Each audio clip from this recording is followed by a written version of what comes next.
Ayan o. Dito.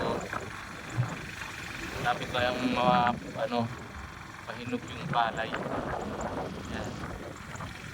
Dito sa kabila naman, medyo matagal pa yan. Ang pinakamaganda kasi dito may irrigation talaga sila. Ayan. May patubig. Kaya walang problema sa tubig dito. Napakagandang lugar. Talagang napilitan akong puntahan to or pasukin dahil nakita ko ang ganda. Ayan o. Talagang pag nakita mo to, relax ka talaga. Ganda pa naman din ang panahon, medyo malulap. Ayan. Sabi ko puntahan ko to. Nadaanan lang namin kanina to kaso talagang nakaka-relax yung lugar, kaya sabi ko daan muna ako. Ayan o. Hanggang dito may patubig talaga sila. Napakaganda. Ganda ng lugar. Nakaka-relax.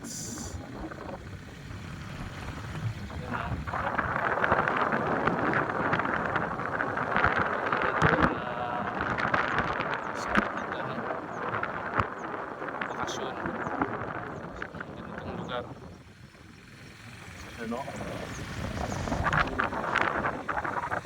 daanan na maliit para pagsasakyan,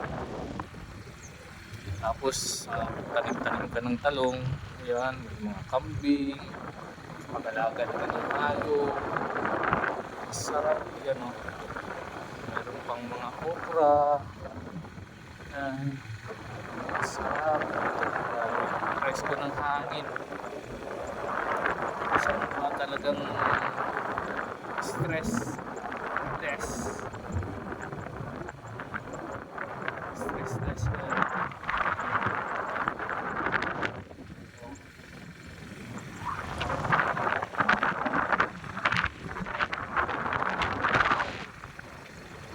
Dito sa dulo, yan. Ayan, malapit na yan. Pwede nang anihin yan. Minsan talaga may mga natamaan ng hangin, ng hangins. So, yan.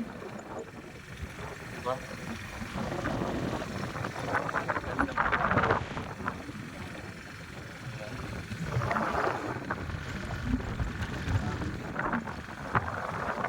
Yung gandang pinapasyalan.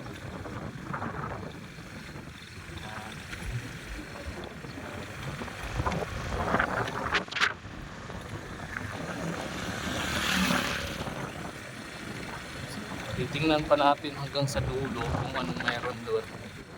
Kasi first time ko talagang pumasok dito sa lugar na to. So alamin natin kung anong pang meron dito. Ayan na, may mga bahay-bahay na. Ayan. So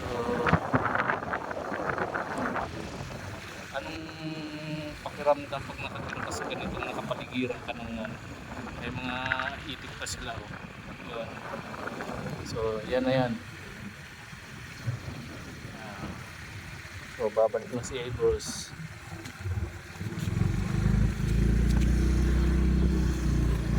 Okay. Okay. Thank you.